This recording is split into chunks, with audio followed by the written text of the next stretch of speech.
Até o começo do ano passado, nossa vida era uma sequência de aluguéis apertados e favores de parentes.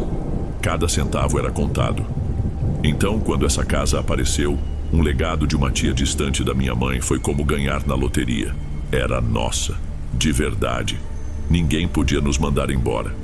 A primeira vez que entrei, o que me marcou foi o silêncio.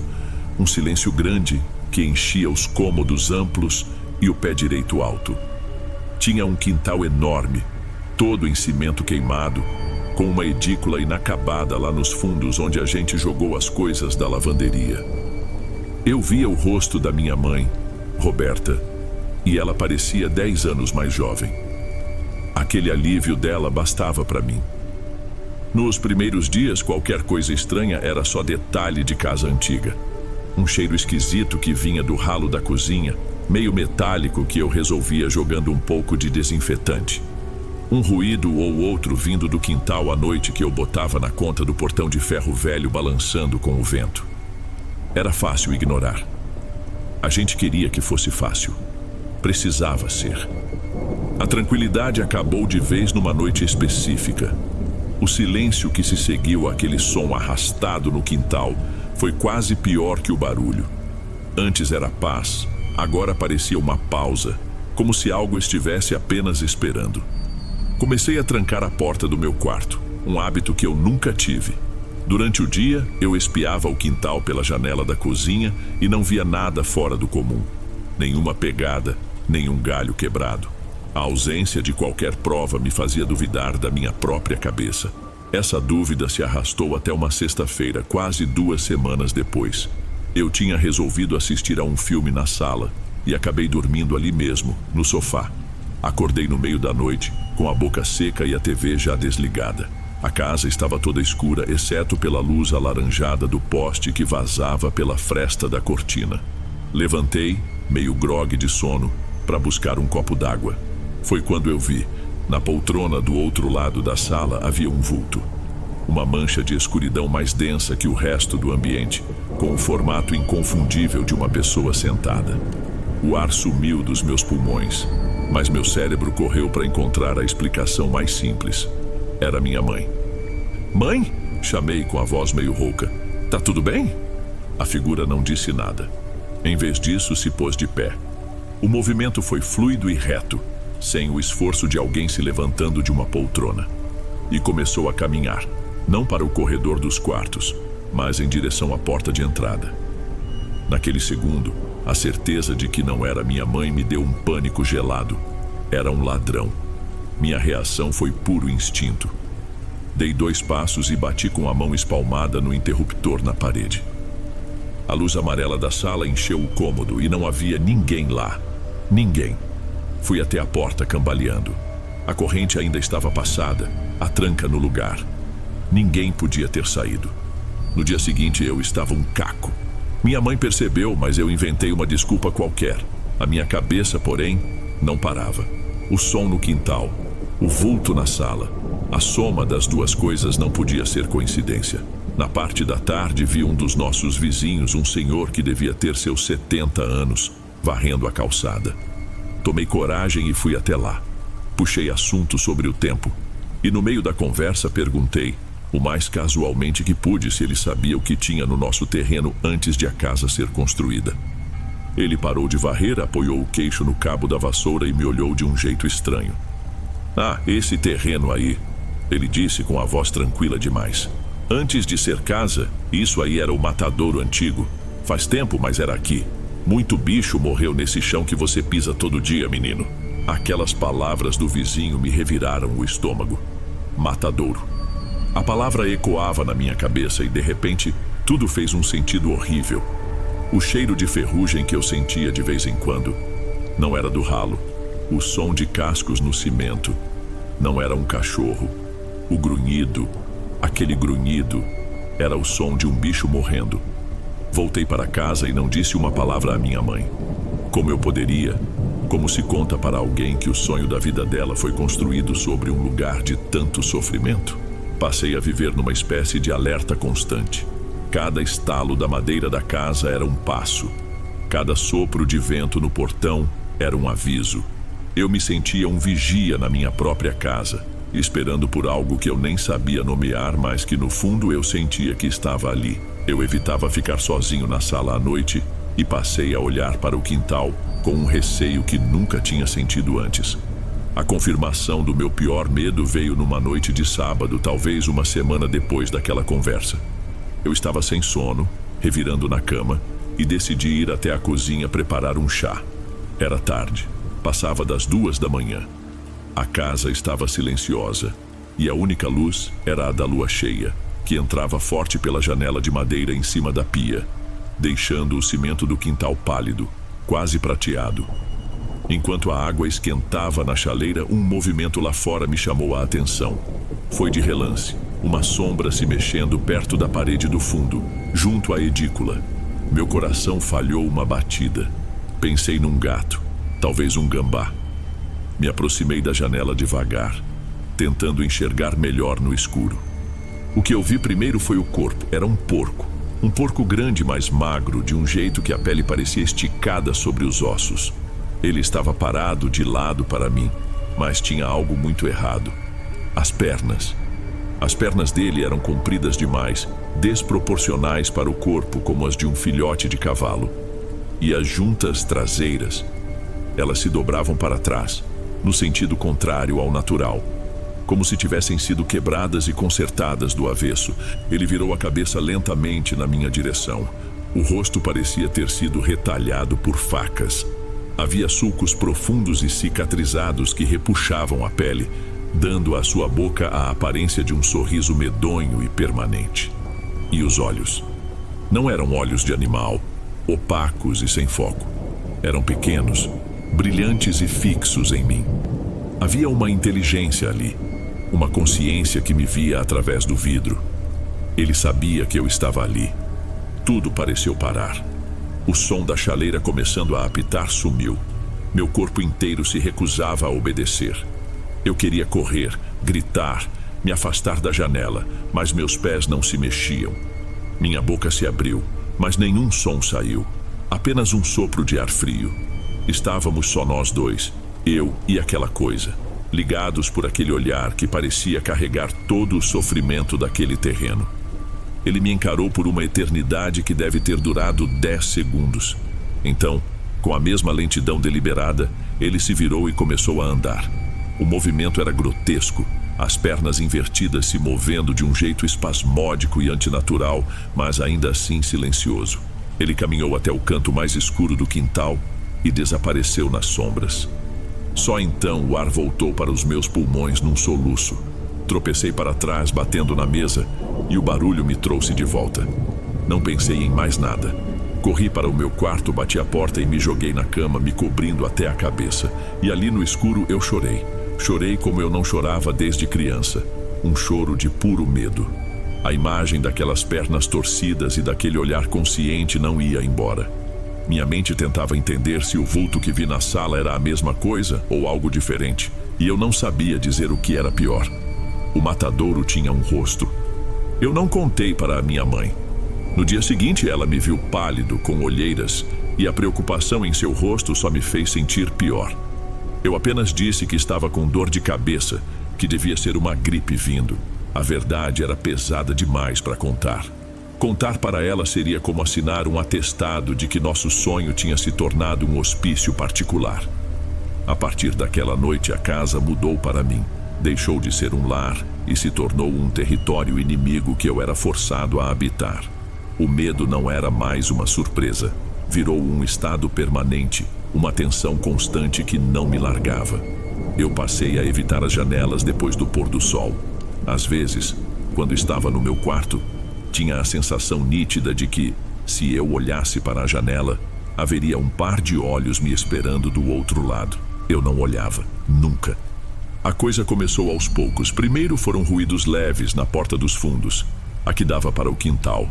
Um arranhar suave, tão baixo que eu me convencia de que era um galho de árvore ou o vento. Mas o som era metódico demais. Acontecia por alguns minutos e parava. Na noite seguinte voltava. Uma semana se passou assim com esses testes de paciência. Minha mãe, alheia a tudo, continuava sua rotina. feliz com o espaço, com os planos de plantar um jardim. E eu, ao lado dela, vivendo um inferno silencioso. O isolamento era a pior parte, eu estava completamente sozinho naquilo. Então, numa noite de quinta-feira, a coisa escalou. Eu estava na sala, tentando ler, mas minha atenção estava toda na porta da cozinha. E o som começou. Não era mais um arranhão tímido. Era um raspar longo e profundo na madeira. Como se alguém passasse uma única unha grossa e dura de cima a baixo devagar. Uma vez, duas, três. O som parecia arranhar meu próprio cérebro. Eu larguei o livro e fui para o meu quarto, fechei a porta e aumentei o volume de um fone de ouvido. Mas eu ainda sentia a vibração do som pela casa. Durou quase uma hora. Na noite seguinte foi pior. Os arranhões voltaram mais furiosos e vieram acompanhados de batidas. Não como alguém batendo com os nós dos dedos, mas baques surdos e pesados, como se um corpo estivesse se jogando contra a porta. A madeira da porta tremia. Eu fiquei sentado na minha cama, abraçado aos joelhos, olhando para o celular. Ligar para quem? Para a polícia? Para dizer o quê? Que um porco fantasma estava tentando arrombar a minha casa? Os sons só pararam quando os primeiros raios de sol começaram a clarear o céu. O silêncio que ficou era pesado, cheio de cansaço e ameaça. Esperei até ouvir minha mãe levantar e ir para a cozinha. Esperei ela sair para o trabalho. Só então criei coragem de ir ver o estrago. A porta de madeira estava marcada, mas não eram vários arranhões. Era um único sulco, um talho imenso e profundo que ia quase de cima a baixo, como se o casco duro de um animal tivesse sido arrastado por ela com uma força impossível. A madeira estava lascada, a tinta arrancada. Era uma prova física, violenta, de que algo lá fora não estava apenas me assombrando. Estava tentando entrar. Eu tirei uma foto da porta com o celular. A imagem era nítida, inegável. Não havia como explicar aquilo. Passei o dia inteiro com uma ansiedade que revirava meu estômago, esperando minha mãe chegar. Quando ouvi a chave dela girando na porta da frente, senti um calafrio. O confronto era inevitável. Ela entrou cansada do trabalho e forçou um sorriso para mim. Eu não consegui retribuir. Mãe, a gente precisa conversar. Minha voz saiu mais baixa do que eu pretendia. Ela percebeu meu tom na hora. A expressão dela mudou de cansaço para preocupação. O que foi, filho? Você está bem? Em vez de responder, eu só mostrei a tela do celular para ela. Ela pegou o aparelho, os olhos se arregalando enquanto via a foto da porta rasgada. Meu Deus, Juliano, o que é isso? Algum vândalo tentou entrar? A gente tem que chamar a polícia. Ela disse, já procurando a bolsa. Não foi um vândalo, mãe, eu falei e senti uma lágrima de puro esgotamento escorrer pelo meu rosto. Acontece toda noite, o barulho, os arranhões, eu venho ouvindo há semanas. Eu esperava que ela duvidasse, que tentasse me acalmar. Mas ela ficou em silêncio. Seus ombros caíram, como se um peso que ela carregava em segredo tivesse finalmente esmagado suas forças. Ela se sentou na cadeira da sala, ainda olhando para a foto, e sua voz saiu como um sussurro. Eu também ouço. Olhei para ela sem entender. O quê? Eu também ouço coisas. Ela confessou. E agora era ela quem estava chorando, em silêncio. Desde que a gente se mudou, barulhos no quintal, às vezes parece que alguém está falando baixo no corredor. Eu rezei para ser coisa da minha cabeça. Eu não queria acreditar, Juliano. Esse lugar é tudo que a gente tem. Naquele momento, o muro que me isolava desabou. Eu não estava mais sozinho, mas a companhia que eu ganhei foi a do desespero dela. Contei tudo. Falei do vulto na sala, do som dos cascos e descrevi a coisa que eu vi pela janela da cozinha. As pernas torcidas, o rosto cortado, o olhar. Ela me ouviu sem interromper, o rosto pálido, as mãos tremendo. Não temos para onde ir, essa é a verdade. De dia a casa é nossa, mas à noite a gente sabe que não está sozinho. A gente só tranca as portas, reza para o dia amanhecer logo e tenta não escutar os sons que vêm do quintal. Herdamos mais do que um terreno e paredes. Herdamos a dor que vazou para essa terra e agora ela quer entrar. Toda noite ela tenta um pouco mais.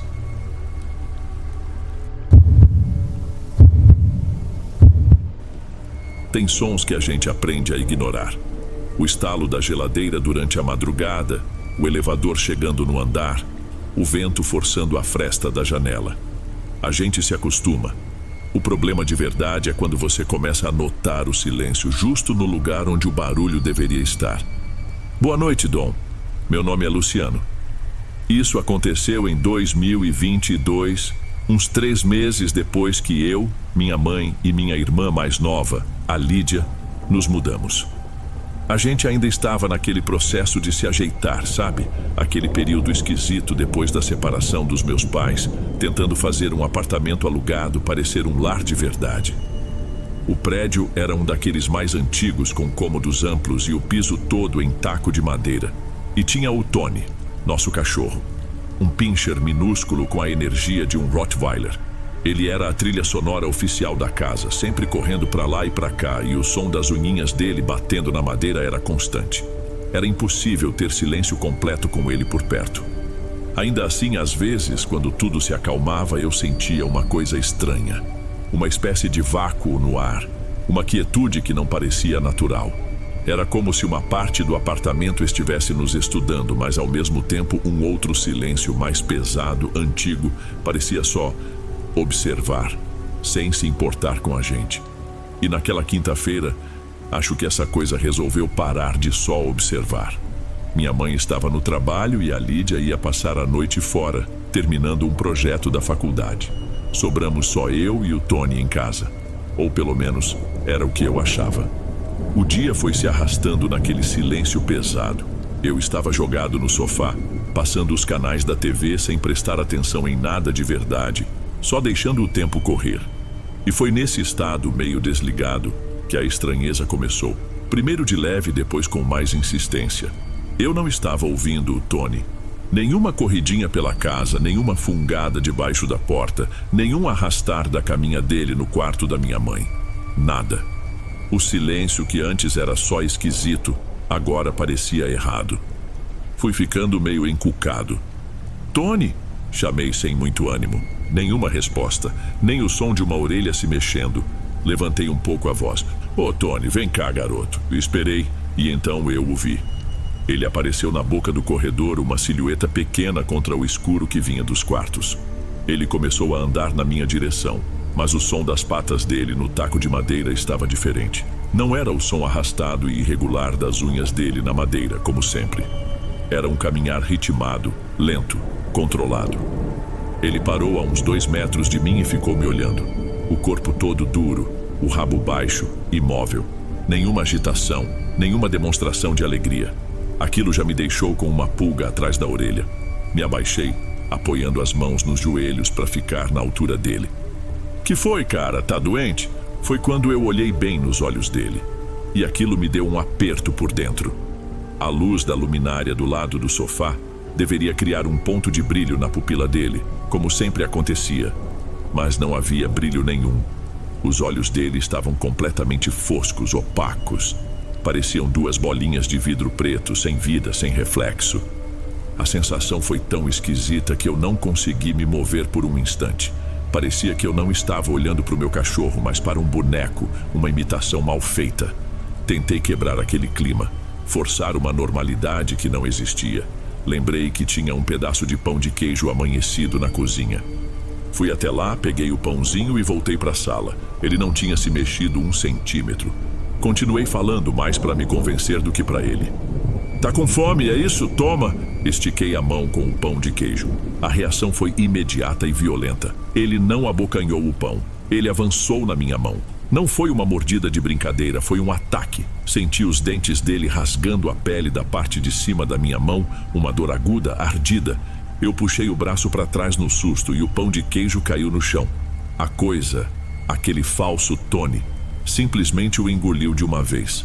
Depois, levantou a cabeça e me olhou de novo com aqueles olhos mortos. Por mais 1 segundo que pareceu 1 hora.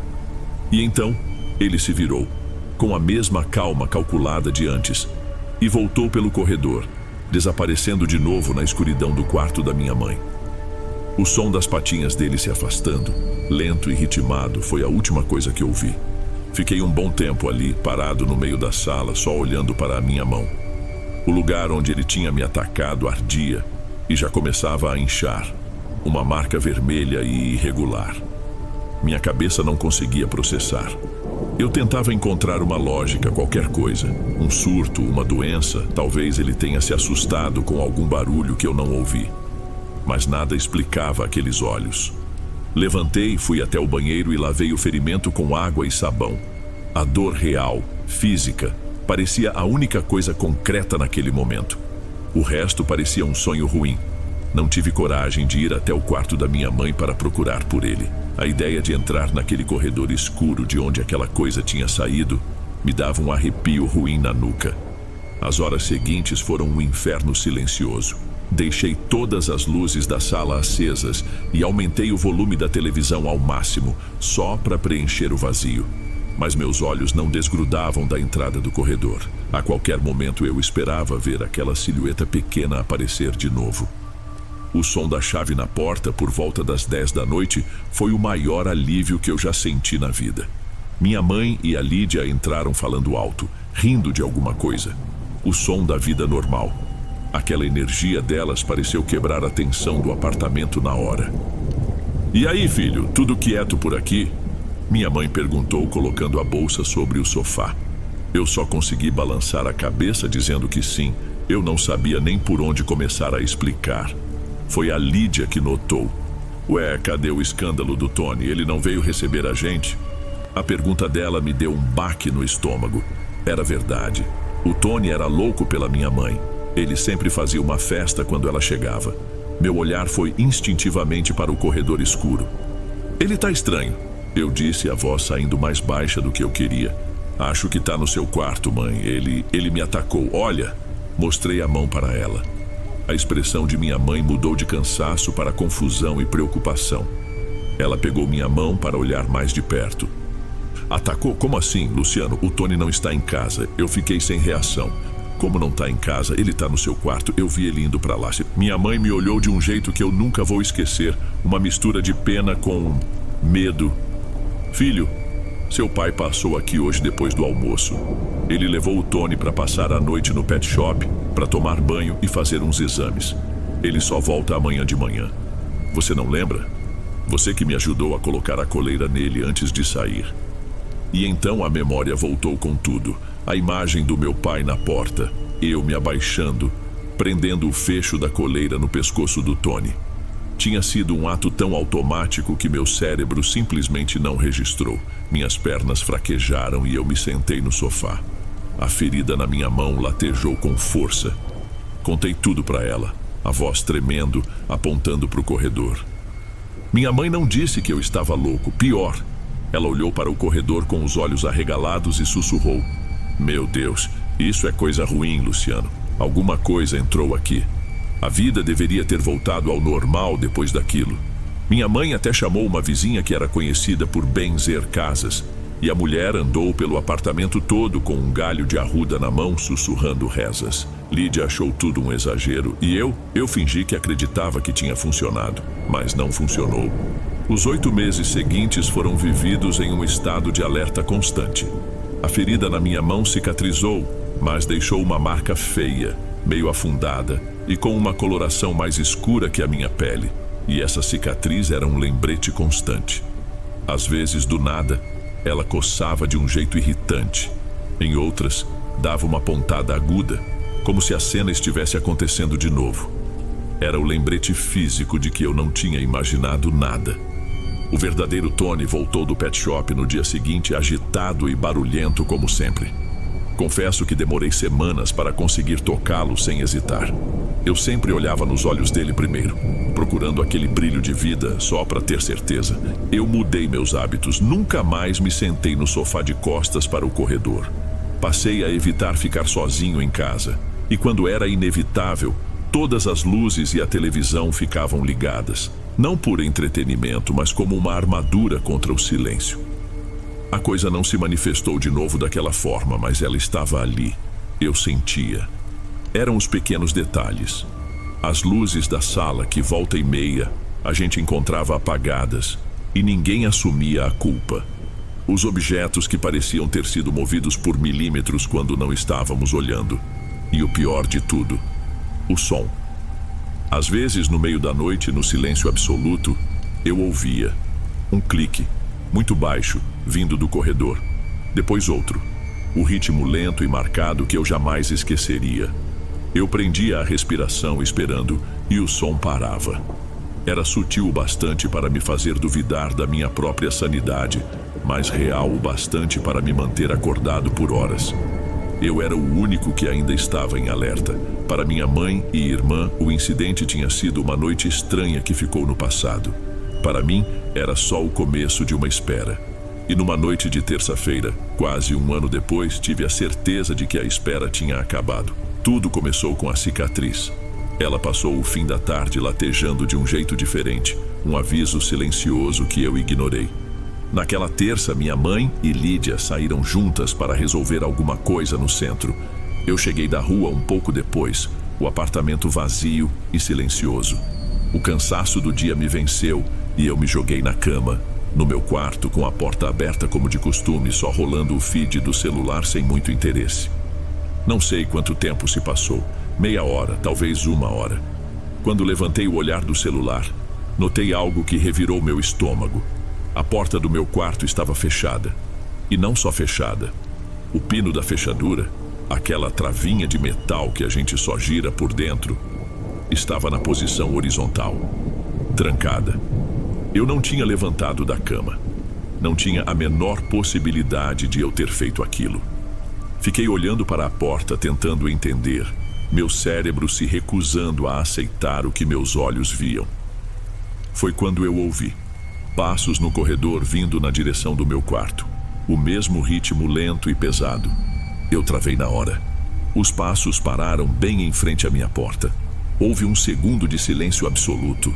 Então, a maçaneta começou a girar, devagar, para um lado e para o outro. Alguém estava tentando entrar. A maçaneta chacoalhou com mais força, insistente, mas a trava segurou, parou. Mais um instante de silêncio. E então, uma voz. Luciano! Era a voz da Lídia, mas não era. Tinha um tom adocicado, quase musical, um jeito que ela nunca usava comigo. Acho que esqueci meu carregador aí dentro. Abre para mim? Não consegui respirar. Eu sabia que a Lídia não estava em casa. Eu sabia que aquilo do outro lado da porta não era a minha irmã. Fiquei em silêncio, encolhido na cama, rezando para que aquilo fosse embora. Anda, Luciano, para de bobeira. A voz continuou, o tom doce já com uma ponta de irritação. Eu sei que você tá aí, abre logo.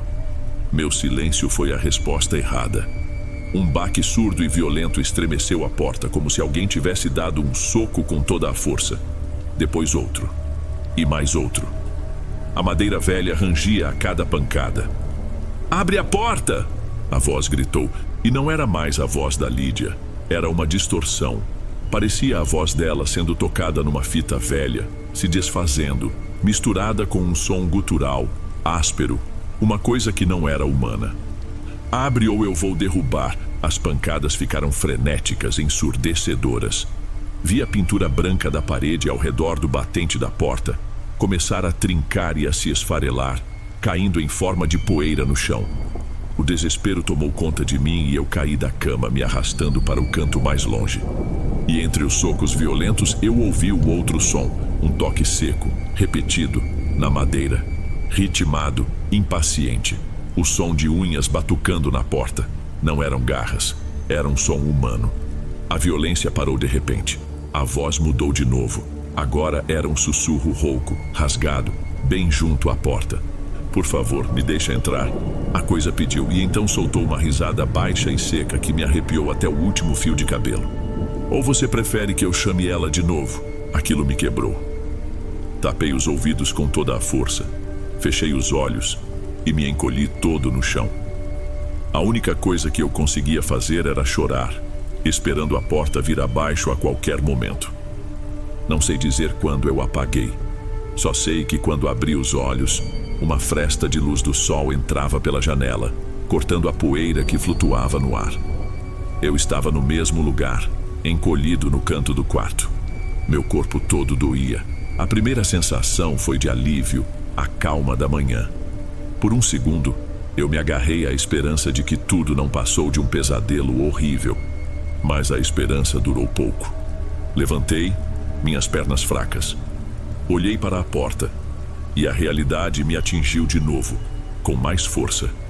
Havia um pó branco fino espalhado pelo piso de taco, vindo da parede trincada ao redor do batente.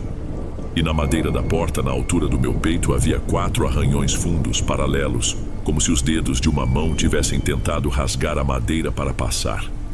Com um medo desgraçado, fui até lá. Minha mão tremeu quando toquei na maçaneta. A travinha de metal continuava ali, na horizontal, trancada. Girei o pino. O clique que ele fez no silêncio do apartamento foi o som mais alto que eu já ouvi. Abri a porta. O corredor estava vazio, silencioso, inundado pela luz da manhã que vinha da sala.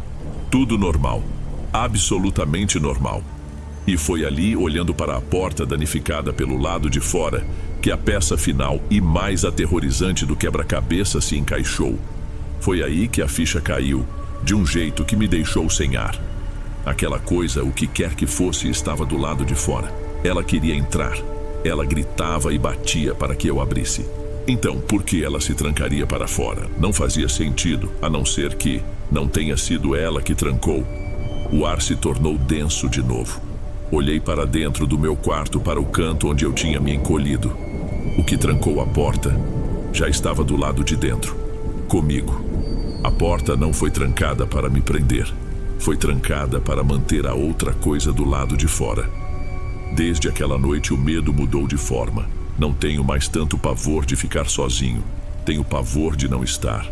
Não sei o que era aquela coisa que imitava minha família, mas tenho ainda mais medo da coisa que a impediu de entrar. O que era e o que ela queria? Era um protetor? Ou era só o dono do território que não gosta de concorrência? Eu nunca vou ter essa resposta. Só sei que vivo com a sensação constante de que sou observado por 2 lados. Um de fora, esperando uma nova ausência para tentar entrar. E outro de dentro, que já mora comigo, em silêncio, vigiando.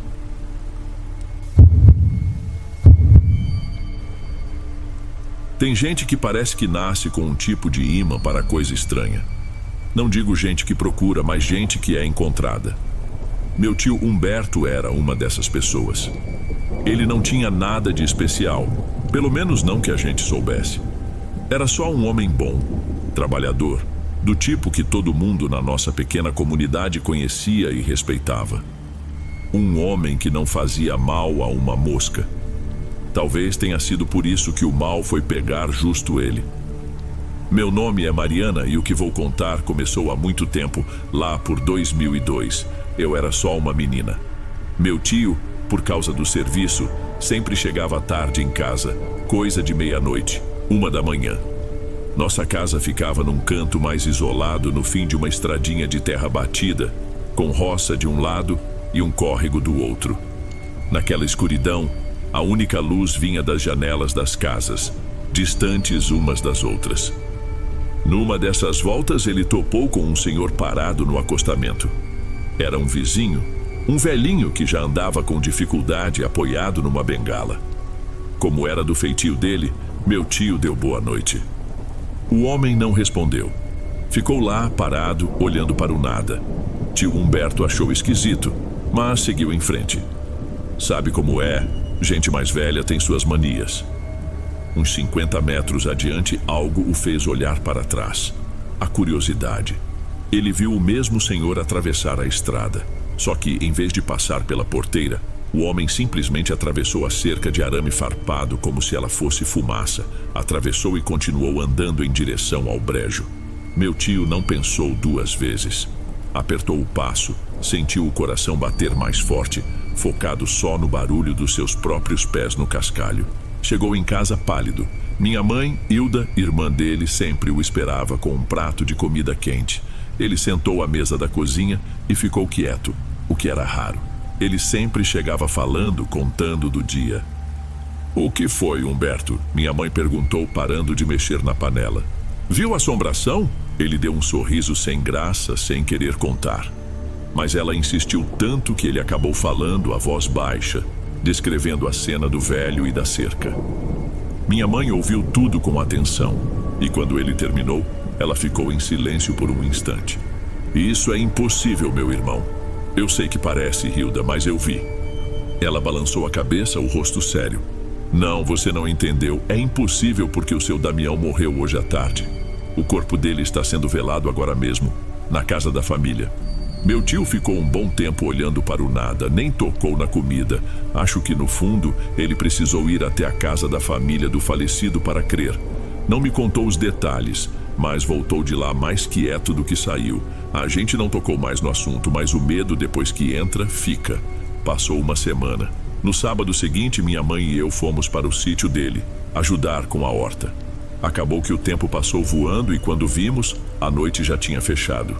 Era perigoso pegar a estrada de volta naquela escuridão. Durmam aqui, ele disse com uma simplicidade que tentava esconder o alívio de não passar a noite sozinho.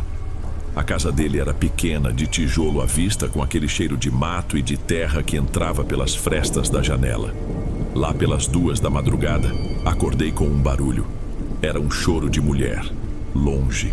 Cutuquei minha mãe, que também tinha ouvido. Ficamos as 2 paradas na cama, tentando entender. Poderia ser um bicho do mato, uma saracura, talvez. O som parou. 10 minutos depois ele voltou. Era um som horrível. Não era mais só o choro. Era um grito desesperado vindo da direção do córrego.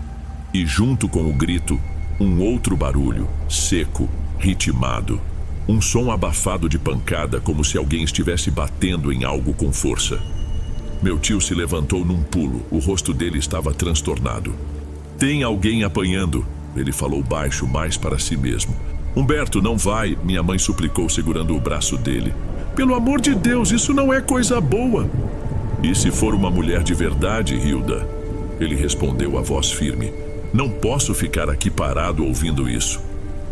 Ele pegou uma lanterna e saiu. Minha mãe, que não ia deixar ele ir sozinho, foi atrás, me mandando trancar a porta e não abrir para ninguém. Demorou uma eternidade. Os gritos pararam de repente, e o silêncio que veio depois era quase pior. Quando eles voltaram, estavam pálidos. Não havia absolutamente nada lá embaixo. Nenhuma pegada, nenhum sinal de briga. Nada. Estavam os 2 na cozinha, tentando se acalmar com um copo d'água com açúcar, quando minha mãe viu. Na camisa dele, perto do ombro, uma mancha escura. Ela se aproximou e afastou o colarinho. Era uma marca feia, arroxeada, com o formato vago de dedos agarrando a pele. Minha mãe tocou ali com a ponta dos dedos. Tá gelado, Humberto, ela sussurrou. Parece pedra de gelo. Sem dizer mais nada, ela foi ao quintal, arrancou uns ramos de arruda e voltou. Colocou tudo numa lata velha de banha, ateou fogo e começou a passar a fumaça pelo corpo do meu tio, rezando um Pai Nosso tão baixo que quase não dava para ouvir. A marca no ombro do meu tio demorou dias para sumir. Foi clareando devagar, como uma mancha de batida que demorava a sair, uma lembrança roxa e fria do que tinha acontecido lá no córrego. Nos dias que se seguiram, minha mãe, na surdina, perguntou para a vizinha mais próxima se ela tinha ouvido algum barulho naquela noite, alguma briga. A mulher respondeu que não, que a noite tinha sido calma como sempre. Aquilo só serviu para confirmar que o que aconteceu, aconteceu só para nós. A gente tentou esquecer. A vida continua, queira você ou não. Mas a rotina do meu tio já não era a mesma. Ele me contou, anos depois, que cada volta para casa era um sofrimento. Cada sombra de árvore, cada vulto na beira da estrada era um gatilho. O medo tinha se instalado. Alguns meses se passaram e a vida parecia ter voltado aos eixos. Até o dia em que o irmão da minha avó faleceu. Um homem já de idade que morava num sítio vizinho ao nosso. Como sempre, por conta do trabalho, meu tio foi o último da família a ficar sabendo. Naquela noite ele vinha pela mesma estradinha de terra. De longe, avistou um homem caminhando devagar e o reconheceu. Era o tio-avô. Ele estava com a sua roupa de sempre, calça de brim, camisa surrada, e carregava uma vara de bambu daquelas que ele usava para colher mangas do pé. Meu tio parou a bicicleta ao lado dele. Boa noite, tio Agenor, dando um passeio a essa hora? O velho sorriu, um sorriso cansado. Boa noite, meu filho, só resolvendo umas coisas no pomar. Conversaram por um minuto, coisa rápida, sobre o tempo, sobre a colheita. Depois se despediram. Meu tio montou na bicicleta e começou a pedalar, mas, de novo, aquela mesma curiosidade o fez olhar para trás. Ele queria ver para onde o tio ia. O homem caminhava em direção à porteira do seu terreno. E foi aí que meu tio viu. Não era algo óbvio. Era um detalhe errado, uma coisa que não fazia sentido. O tio Agenor andava normalmente, mas seus pés não tocavam o chão.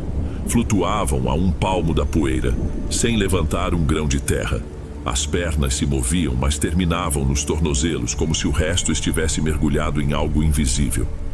Dessa vez meu tio não hesitou. Ele pedalou com toda a força que tinha, sentiu um pânico. Chegou em casa sem ar, jogou a bicicleta no chão e entrou gritando pela minha mãe. O tio Agenor, Hilda, eu estava falando com ele agora mesmo na estrada. Minha mãe, que estava na sala, se levantou rápido. O rosto dela perdeu a cor. O rosto dela não era de surpresa, era de quem confirma uma coisa horrível. Não, Humberto, ela disse, a voz num fio. O tio Agenor morreu hoje de manhã no hospital. O corpo ainda nem foi liberado. Naquele instante os dois entenderam. Minha mãe juntou as peças, a voz baixa. Primeiro o seu Damião, agora o tio Agenor, na mesma estrada. Não é o lugar, Humberto. É você. Alguma coisa tinha se agarrado no meu tio e não ia mais soltar. Aquele foi o ponto de virada. O medo deixou de ser um susto na escuridão e virou uma certeza que andava com ele durante o dia. Meu tio não estava mais lidando com assombrações. Ele estava lidando com um tipo de mal que ninguém sabia como curar. A gente percebeu que a coisa era séria quando ele começou a mudar os próprios hábitos. Ele, que era um homem tão metódico, passou a dar um jeito de saber quem tinha morrido na região antes de voltar para casa. Ligava para minha mãe do telefone público que tinha perto do serviço. Morreu mais alguém por aí, Hilda? Ele perguntava, a voz tensa do outro lado da linha. Se a resposta fosse sim, ele dava um jeito. Dormia no quartinho dos fundos do armazém onde trabalhava, inventava uma desculpa qualquer. Ele estava mapeando a morte para poder desviar dela. Mas não dava para desviar para sempre. Aos poucos ele começou a se afastar. As visitas para o café da tarde foram rareando. No começo eram desculpas, muito serviço, cansaço. Depois, nem isso. Ele simplesmente parou de vir. Para mim, que era criança, a ausência dele era um buraco no domingo. Eu sentia falta do jeito que ele me jogava para o alto, da risada dele que parecia preencher a casa toda. A casa ficou mais silenciosa. Minha mãe sofria em dobro, pela saudade e pela preocupação. Ela ia até o sítio dele, levava comida, tentava conversar, voltava sempre com o coração apertado.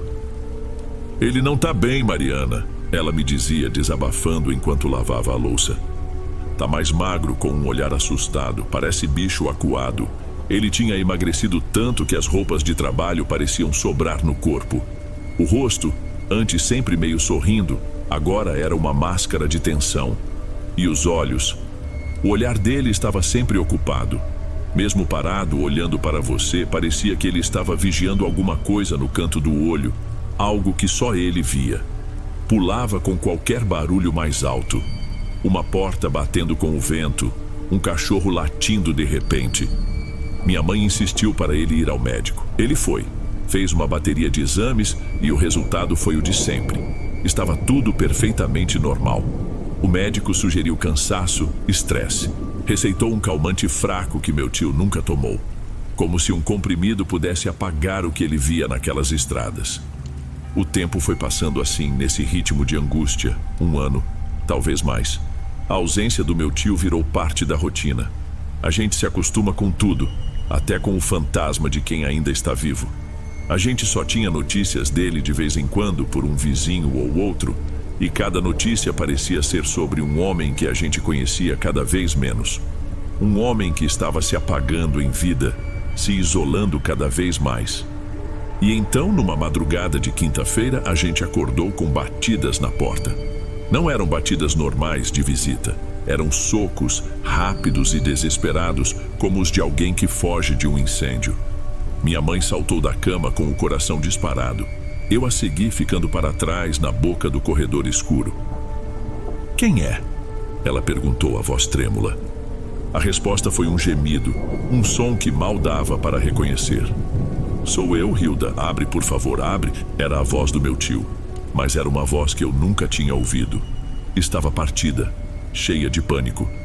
Minha mãe destrancou a porta e ele praticamente caiu para dentro. A imagem dele naquela noite nunca mais saiu da minha cabeça. Estava descalço, só com a calça de trabalho molhada e o peito nu. O cabelo grudado na testa de suor. O corpo todo tremendo sem parar. Os olhos arregalados não focavam em nada. Ele parecia um homem que tinha visto o fim do mundo. Humberto, meu Deus, o que aconteceu? Minha mãe o amparou levando-o até o sofá. Ele não conseguia formar uma frase. Tentava falar, mas só saíam soluços e palavras sem conexão. Minha mãe trouxe um copo d'água que ele bebeu de um gole só, o queixo batendo na borda do vidro. Demorou um tempo para ele conseguir respirar fundo e contar. Ele disse que nos últimos dias tinha começado a ouvir um choro do lado de fora de casa quando ia tomar banho à noite. Um choro baixo, de criança. Ele tentava ignorar. Mas naquela noite o choro estava diferente. Estava perto, colado na janela do banheiro. Ele terminou o banho às pressas, o som do choro na sua nuca. Tentou se forçar a seguir a rotina, a se barbear como fazia toda a noite. Era um jeito de dizer a si mesmo que tudo estava normal. Foi para a frente do espelho, o rosto ainda molhado. E foi quando ele passou a mão na própria bochecha que foi aí que ele se desesperou de vez. Não era a minha pele, Hilda, ele disse chorando como uma criança. Tava fina, esticada. Eu senti o osso do meu rosto, senti o buraco do meu olho. Paralisado de medo, ele ergueu a cabeça e se olhou no espelho. Não era o rosto dele que estava lá. Refletido no vidro, o rosto que olhava de volta era o de uma caveira. Não uma caveira limpa, de livro. Era uma coisa pior. Uma caveira coberta por uma pele fina e úmida, quase transparente, repuxada sobre os ossos. Os olhos eram só 2 buracos escuros. E o pior de tudo, a caveira no espelho tinha a mesma expressão de puro terror que ele sentia. Era o rosto dele, mas sem vida. Sem carne, só osso e pavor. Ele gritou e saiu correndo. Correu sem olhar para trás pelo mato, pela estrada de terra, os mais de 2 quilômetros que separavam o sítio dele da nossa casa. Correu sem parar até desabar na nossa porta. Minha mãe o abraçou. Não havia mais o que dizer, não havia conselho que servisse. O que quer que estivesse perseguindo meu tio, tinha finalmente tocado nele de um jeito que não tinha mais volta. Ela o abraçou e começou a rezar a noite inteira. Eu fiquei no meu quarto, ouvindo os sussurros da oração dela e o choro baixo do meu tio, até o dia amanhecer. Naquela manhã, o sol entrou pela janela da cozinha e encontrou meu tio adormecido no sofá, um sono pesado de pura exaustão. Ele acordou horas depois, parecendo mais velho, mais cansado, mas com uma calma estranha de quem já aceitou o que vinha pela frente. Minha mãe fez um café forte e eles conversaram baixo por um longo tempo. Depois, ele se levantou, agradeceu e foi embora. De volta para o seu sítio, para a sua vida. De volta para o que quer que o esperasse lá. Ele retomou suas atividades. Foi trabalhar no dia seguinte, como se nada tivesse acontecido. Esse dia eu nunca vou esquecer. Ficou marcado em mim. Foi um 28 de setembro. Eu não estava em casa. Tinha ido com um primo visitar umas tias que moravam um pouco mais longe. Já era noite quando decidimos voltar. Durante toda a viagem, eu senti uma coisa esquisita no peito. No carro, enquanto a gente passava por uma daquelas estradas de terra mais desertas, um cachorro apareceu na frente do farol. Era um cachorro grande, preto, de pelo baixo e liso. Ele não atravessou correndo. Ele parou e se sentou bem no meio do caminho. Meu primo buzinou, mas o bicho não se moveu. Ele ficou lá, sentado, olhando para o carro, olhando diretamente para mim. Tinha uma calma naquele animal que era mais assustadora do que qualquer rosnado. Meu primo, já sem paciência, desceu do carro para espantá-lo. Pegou uma pedra no chão e só quando ele ergueu o braço para jogar, o cachorro se levantou. Mas ele não fugiu. Deu as costas calmamente e caminhou para dentro do mato escuro, sumindo como se nunca tivesse estado ali. Chegamos em casa uns 20 minutos depois. A luz da sala estava acesa. Minha mãe estava sentada no sofá, o olhar perdido. Foi ela quem nos deu a notícia. Meu tio Humberto tinha falecido. Contaram que ele chegou do trabalho, jantou com meus avós, conversou um pouco e depois foi se deitar. Naquela madrugada, ele simplesmente parou de respirar. Disseram que ele morreu dormindo, um descanso. Mas anos depois, minha mãe me confessou que, ao ajudar a arrumar o corpo para o velório, sentiu um frio estranho vindo do ombro dele, exatamente no mesmo lugar daquela antiga marca de dedos. Um homem forte, com menos de 30 anos. Os médicos fizeram exames, procuraram uma causa, qualquer coisa. Nunca encontraram nada. Para a medicina, a morte do meu tio não tem explicação até hoje. Para mim, tem. Eu sei que o que quer que tenha se agarrado nele naquela estrada, o que quer que tenha deixado aquela marca no seu ombro e aparecido naquele espelho, finalmente veio buscá-lo. E mandou aquele cachorro preto para me avisar que tinha acabado. Esses foram os relatos de hoje. Espero de coração que tenham gostado e ficarei muito feliz em te ver nos próximos. Agora na tela, estou deixando outros 2 bons vídeos que certamente irão gostar.